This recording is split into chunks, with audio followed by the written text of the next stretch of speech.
এই কোটা আন্দোলনকারীদের complete shutdown, আর তার ফলাফল আজকে এই অবস্থা।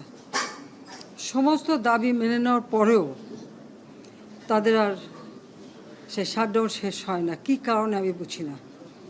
আমরা তো সম্পূর্ণ দাবি মেনে নিয়েছি, একটা মানলে আর একটা, আর একটা মানলে আরও একটা, আর এর ফল আজকে জ্বালিয়ে পুড়ে সব একদিকে সরকার, আর আজকে কত মানুষ জীবন হারালো, কতগুলি মানুষ পঙ্গু হয়ে যাচ্ছে, কতগুলি মানুষ। এবং ঠিক এই 2001 সালে এরকম তাণ্ডব বিএনপি জামাত জোট চালিয়েছিল।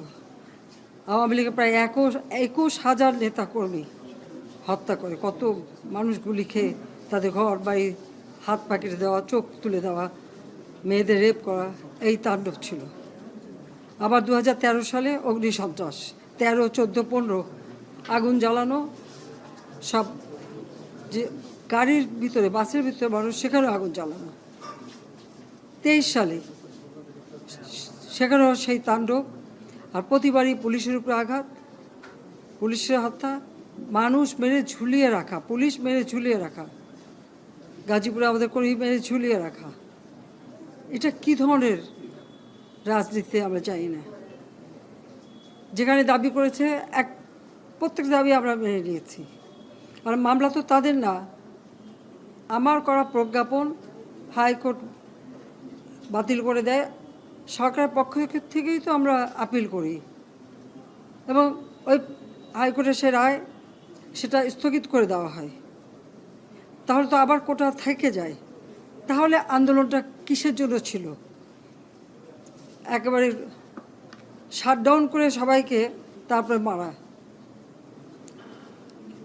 যে সমস্ত ঘটনা ঘটেছে আর যেভাবে মানুষগুলি ক্ষতিগ্রস্ত হয়েছে, আর যারা মারা গেছে আমি তাদের আত্মার মাগফিরাত কামনা করি। আর যারা এখন আহত তাদের সকলের চিকিৎসা সুষ্ঠুভাবে হচ্ছে। আমি আমাদের ডাক্তার, নার্স বা কর্মচারী সকলকে আমি আন্তরিক ধন্যবাদ জানাচ্ছি যে তারা দিন রাত অক্লান্ত পরিশ্রম করেছেন, এবং আমাদের স্বাস্থ্য মন্ত্রণালয় থেকে মন্ত্রী, প্রতিমন্ত্রী সহ আমাদের সকলে বারবার এদের দেখে গেছে এবং যা যা লাগে করে দিচ্ছে।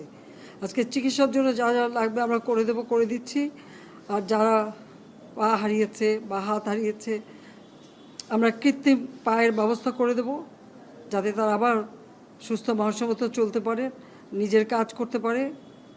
এবং এর মধ্যে একজন আবার প্রতিবন্ধীও, কাজে তার মা যাতে ভালোভাবে চলতে পারে।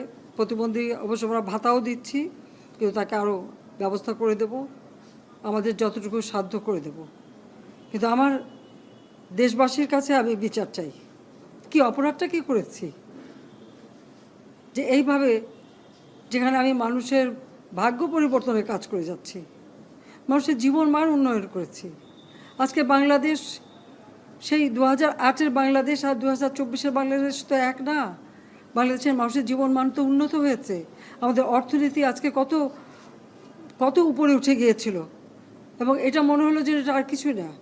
এটা আমাদের অর্থনীতিকে সম্পূর্ণ পঙ্গু করে দিয়ে বাংলাদেশকে আবার ভিক্ষুকের জাতি করে দেওয়া, এটাই বোধহয় এদের পিছনে ষড়যন্ত্র। সেটাই হচ্ছে সবথেকে দুঃখজনক, যে দিন রাত অক্লান্ত পরিশ্রম করে বাংলাদেশটাকে যখন একটা জায়গায় নিয়ে আসলাম, আজকে সেখানে দেখি এই একদিকে জ্বালাও পোড়াও সব কিছু। ঠিক যে প্রতিষ্ঠানগুলি মানুষের সেবা দেয়, আজকে মেট্রো রেলে চড়ে মানুষ কত অল্প সময়ের মধ্যে সময় বাঁচিয়ে কর্মস্থলে পৌঁছাতে পারতো, আবার ফিরতে পারতো। সেখানে ছাত্ররা, চাকরিজীবী, সাধারণ মানুষ সবাই তো যেতে পারতো। সেই স্টেশনগুলি পুড়িয়ে এখন ট্রাফিক জ্যাম, মানুষের কষ্ট। আমি তো কষ্ট লাঘব করেছি, কিন্তু যারা এইভাবে আগুন দিয়ে পুড়িয়ে মানুষের সে কষ্টে আবার ফেলে দিল, তাদের বিচার দেশের মানুষকেই করতে হবে। আমি খালি সকলের সহযোগিতা চাই। আর এইভাবে মায়ের কোল খালি হোক, এটা আমি চাই না। কারণ আমি তো বাবা মা সব হারিয়েছি, আমি তো জানি হারাবার ব্যথা কত কষ্ট। কিন্তু সেই কষ্ট বুকে নিয়ে তো ফিরে আসতে এদেশের মানুষের জন্য। এখানে আমার তো কোনো চাওয়া পাওয়া নাই। আমি তো আমাদের ছেলে মেয়ের জন্য কিছু করিনি, শুধু তাদের লেখাপড়া, নিজেরাই চাকরি করছে, নিজেরাই পড়েছে, আমি কতটুকু করতে পেরেছি। কিন্তু আমি দেশের মানুষের জন্য করেছি। আজকে অন্তত মানুষের ভাত কাপড়ের ব্যবস্থা, চিকিৎসার ব্যবস্থা, তাদের কাজের সংস্থা সবই তো করে দিচ্ছিলাম। যখন আমরা এক উন্নয়নশীল দেশের মর্যাদা পেলাম, তখনই এই তাণ্ডব করে ঠিক যে জায়গাগুলি মানুষের সেবা করবে সেই জায়গাগুলিতেই আঘাত, শিক্ষা প্রতিষ্ঠানে হল ভেঙে দেওয়া। সবচেয়ে দুর্ভাগ্য যে ভিসির বাড়িতে আগুন দেওয়া। এর আগেও একবার ঢাকা ইউনিভার্সিটিতে ভিসির বাড়িতে আগুন দিয়েছিল, আপনাদের মনে আছে। রংপুরে সেখানে আগুন দিয়েছে, ময়মনসিংহ কৃষি বিশ্ববিদ্যালয় থেকে শুরু করে বিভিন্ন জায়গায় এই তাণ্ডব চালিয়েছে। রাজশাহীতে এই তাণ্ডব চালিয়েছে। বিশ্ববিদ্যালয়গুলিতে সেশন জট ছিল, আমি সরকার আসার পর থেকে কোনো সেশন জট নাই। লেখাপড়ার মান উন্নত করা, যাতে এখান থেকে পড়ে আবার বিদেশেও পড়তে হবে, সেই ব্যবস্থাও করে দিয়েছি। কিন্তু তারপরেও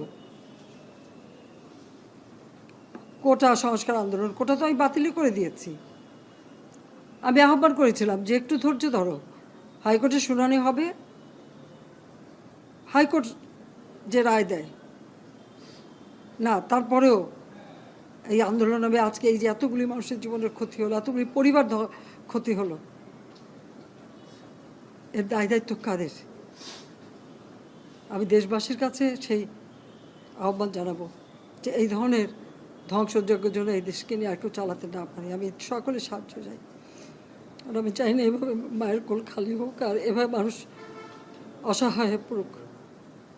এই হাসপাতালটাই তো আজকে আপনারা দেখেন কত সুন্দরভাবে করে দিয়েছি। কিছু নেই হাসপাতালে, একটা লিফটও ছিল না আমি যখন সরকারে আসি। আর সেই এই হাসপাতালও আমার আব্বা স্বাধীনতার পর জাতির পিতা বঙ্গবন্ধু শেখ মুজিবই করে দিয়েছিলেন। আমি সেটা উন্নতি করেছি বলেই তো আজকে চিকিৎসা দিতে পারছি, নইলে এত রোগীর চিকিৎসা দেওয়া কোনোদিন সম্ভব হতো না। তো আমার কি এটাই অপরাধ যে আমি মানুষের জীবন মান উন্নত করার জন্য কাজ করেছি আর সেই জায়গাগুলিকে হামলা করতে হবে? কোভিড-19-এর সময় যেখানে আমরা সব থেকে ভালোভাবে মানুষের চিকিৎসা দিতে পেরেছি, সেই কোভিড হাসপাতাল সেখানেও আগুন দিয়েছে। এটা কি ধরনের খেলা? যাক, আমি আর কিছু বলতে পারি না। আমি যে এগুলি এক একদিন দেখি আর